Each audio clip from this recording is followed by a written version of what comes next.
नमस्कार, मैं हूं पंकज कुमार। इस विशेष कार्यक्रम में मेरे साथ एक मेहमान हैं, जी हां, जिन्होंने चिकित्सा के क्षेत्र में शानदार काम किया है। आपको ये बता दें कि जिन लोगों को जॉइंट रिप्लेसमेंट की जरूरत पड़ती है, क्योंकि आपको मालूम है कि बहुत सारे लोग बड़े ही क्रोनिक अर्थराइटिस से परेशान रहते हैं, उनको बहुत हड्डी का दर्द रहता है, जोड़ों का दर्द रहता है, बड़ी दिक्कत रहती है, जगह जगह पर घूमते हैं, समुचित इलाज नहीं मिल पाता। तो निश्चित तौर पर उन्हें एक ऐसे चिकित्सक की ज़रूरत होती है जो कि उनका इलाज कर सके। आज हमारे साथ वैसे ही एक चिकित्सक हैं जिनका नाम है डॉक्टर स्वरूप पटेल, और वो डायरेक्टर रोबोटिक जॉइंट रिप्लेसमेंट है। मतलब जॉइंट रिप्लेसमेंट किस प्रिसीजन के साथ किया जाए, कितना परफेक्शन के साथ किया जाए, इसमें इनकी मास्टरी है। और ख़ास बात यह है कि इन्होंने इस लेटेस्ट टेक्नोलॉजी का इस्तेमाल बनारस जैसे शहर में किया है, ताकि आसपास के क्षेत्र के लोग जो कि गांव में रहते हैं, जिनके लिए दिल्ली आना संभव नहीं है, मुंबई जाना संभव नहीं है, जिन्हें बहुत तरह की दिक्कतों का सामना करना पड़ता है, वो इनके पास आ सकते हैं और ये उन्हें उस तरह की टेक्नोलॉजी से उनका इलाज कर सकते हैं, वो भी उतने ही किफ़ायत में कि उन्हें और कहीं जाने की ज़रूरत नहीं पड़ सकती है। तो मैं सबसे पहले डॉक्टर स्वरूप पटेल का अपने इस खास एपिसोड में बहुत स्वागत करता हूं। डॉक्टर स्वरूप पटेल, आपका बहुत स्वागत है TV9 के इस प्लेटफॉर्म पर। धन्यवाद। Thank you.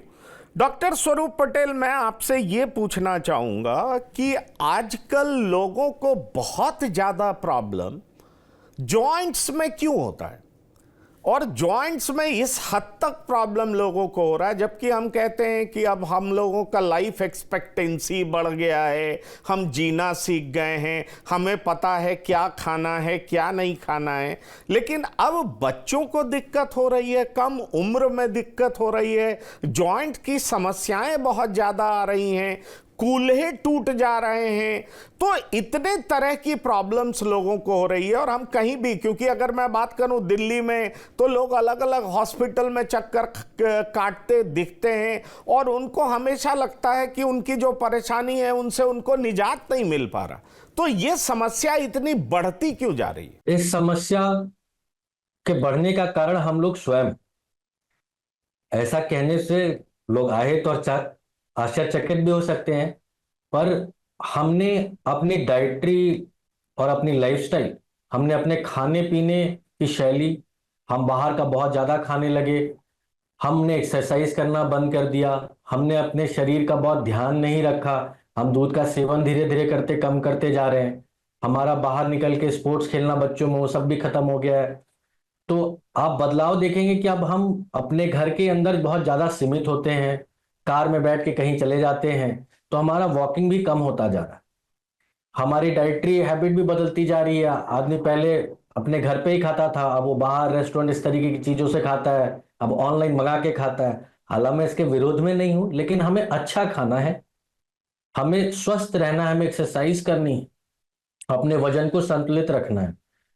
समय समय पे जैसे जैसे उम्र बढ़ती है, हर उम्र के पड़ाव पे कुछ शारीरिक जरूरतें होती हैं, उसे हमें समझना है, और उनमें अगर हम कोई कमी कर रहे हैं तो हमें उसे दूर करना है। अगर हम ऐसा कर पाते हैं तो हम बहुत सारी समस्याओं को, जिनमें से जोड़ों की गठिया और ऑस्टियोआर्थराइटिक पेन्स, ये सारी चीजों को हम दूर कर सकते हैं। अब आपने बिल्कुल ठीक कहा, लेकिन मैं एक सवाल बीच में पूछना चाहूंगा। आपका जो एक्सपर्टीज है उस पर तो मैं बात करूंगा ही करूंगा, लेकिन मैं चाहूंगा कि आपके माध्यम से पहले दर्शकों को यह बताया जाए कि समस्या है तो क्यों है। क्योंकि अगर ये दर्शक जान जाएंगे, कहते हैं ना precaution is better than cure, तो अगर प्रिकॉशंस लेना शुरू कर देंगे, क्योंकि आजकल लोगों में एक ये फीलिंग्स अब भी आ रही है कि अब हम अपने हेल्थ का बेहतर ध्यान रखते हैं, हमारे अंदर अवेयरनेस बहुत ज़्यादा बढ़ गया है, लेकिन हम देखते हैं कि अब लोग ज़्यादा बीमार पड़ते हैं। एक तरफ टेक्नोलॉजी में एडवांसमेंट दिखता है, मेडिकल फैसिलिटीज बढ़ती जा रही है, तो दूसरी तरफ बीमारियां भी बढ़ती जा रही। तो मैं इसीलिए आपसे ये सवाल कर रहा था कि बहुत तरह का कंफ्यूजन भी तो हमें इंटरनेट के माध्यम से, अलग अलग लोगों के माध्यम से हमारे अंदर फैल जाता। आजकल लोग कहते हैं वीगन डाइट, मतलब आप दूध लीजिए ही नहीं। अब एक आप कह रहे हैं आजकल लोग दूध नहीं पीते, कहीं पर ये कॉन्सेप्ट चल जाता है कि भाई आप इस तरह का डाइट लीजिए, क्योंकि ये जो दूध हम पी रहे हैं वो बड़ा अननेचुरल सा दूध है, क्योंकि इसमें जो प्रोटीन है वो डाइजेस्टेबल नहीं है। और वो पता नहीं न्यूजीलैंड का रिसर्च वगैरह भी कोट कर देते हैं, क्योंकि हम जर्सी गाय का दूध पी रहे हैं। पहले देसी गाय के दूध में कोई और प्रोटीन होता था, विटामिन होता था, जर्सी में कोई और है जो कि ह्यूमन बॉडी के द्वारा डाइजेस्टेबल नहीं है, इसलिए हमें नहीं पीना चाहिए। तो एक ये भी फैशन काफी चल गया है कि मिल्क और मिल्क प्रोडक्ट से दूर रहिए, पर अगर आप मिल्क नहीं लेंगे तो आपका बोन कैसे ठीक रहेगा, और बोन ठीक नहीं रहेगा तो आप चल कैसे पाएंगे, खड़े कैसे हो पाएंगे। तो मुझे लगता है डॉक्टर साहब, लोगों का भी कंफ्यूजन होगा, मेरा भी कंफ्यूजन है, कृपया इसको दूर करें।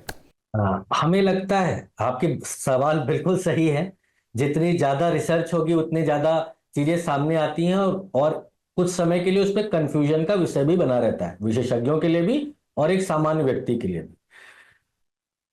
हमें अपने वापस जाना पड़ेगा आज से 50, 60, 100 साल के आसपास पीछे। इस प्रकार की जो समस्याएं हमें आज हो रही हैं, जैसे जोड़ों में गठिया, जोड़ों में दर्द, कमर में दर्द, चक्कर, नींद ना आना, इस प्रकार की समस्या आज से 50 साल 100 साल पहले नहीं थी। वहां अलग समस्याएं होंगी, पर यह समस्या नहीं थी। यह समस्या न होने का कारण क्या था? शुद्ध भोजन मिलता था, चाहे वो मांसाहारी हो चाहे वो शाकाहारी हो। लोग उसे पाने, अपनी जीवन शैली जीने के लिए मेहनत करते थे, तो शरीर एक श्रम करता था जिससे कि और बेहतर बनता था, जो कि आज युग में छूटता जा रहा है। जैसे रही बात हमारे कैल्शियम दूध न लेने की, तो कैल्शियम एक बहुत जरूरी पार्ट है। हाँ, ये विचारधारा हो सकती है कुछ लोगों की, कुछ रिसर्चर्स की, कि हमें दूध का सेवन नहीं करना चाहिए, पर इसका यह मतलब नहीं कि हमारे शरीर में कैल्शियम नहीं जाना चाहिए। हमें अन्य और तरीकों से कैल्शियम को शरीर में रखना ही रखना है। अगर ऐसा नहीं होगा तो हड्डियां कमजोर होंगी, जल्दी टूटेंगी, जल्दी खराब होंगी, बेंड होंगी, बहुत सारी समस्याएं आएंगी। तो उस लिस्ट में नहीं जाकर, पर मैं अपने श्रोताओं से, सभी से इस बात का आग्रह करूंगा, 3 चीज बहुत महत्वपूर्ण है। आप किसी भी विचारधारा को मानते हो, शरीर में जो जरूरी तत्व है वो आप तक पहुंचने चाहिए, जिस भी माध्यम से। मेरा अपना पर्सनल ये होगा, जैसे हम पहले जीवन जीते थे उस पे चलें, दूध पिए, फल फूल खाएं, ताजी सब्जियों का प्रयोग करें, फ्रिज में रख के 10 दिन बाद ना पका के खाना खाएं, बाहर से खाना खाना हमें कम कर देना चाहिए, और जो भी पकाएं घर पे बनाएं। तो चीजों को अगर आप ऐसा करें, एक्सरसाइज करें, खेलने कूदने की आदत रखें, थोड़ी सी अपने लाइफस्टाइल को बाहर ले जाएं घर से, क्योंकि अगर हम ऐसा कहेंगे तो लोग कहेंगे पॉल्यूशन बहुत है मेट्रोज में, ये है वो है। पर अगर आप बाहर जाएंगे तो आप शायद प्रकृति को भी सुधारेंगे और अपने आप को भी। घर में बैठ के फिल्टर लगा लेने से शायद समस्या का समाधान नहीं हो सकता। तो हमें कुछ चीजों में वापस जाना चाहिए, रिट्रोस्पेक्टिवली देखना चाहिए कि वो इतने सालों से सही चलती आ रही थी, आज उसे अचानक से चैलेंज कर देना या उसे रोक देना बहुत उचित नहीं होगा।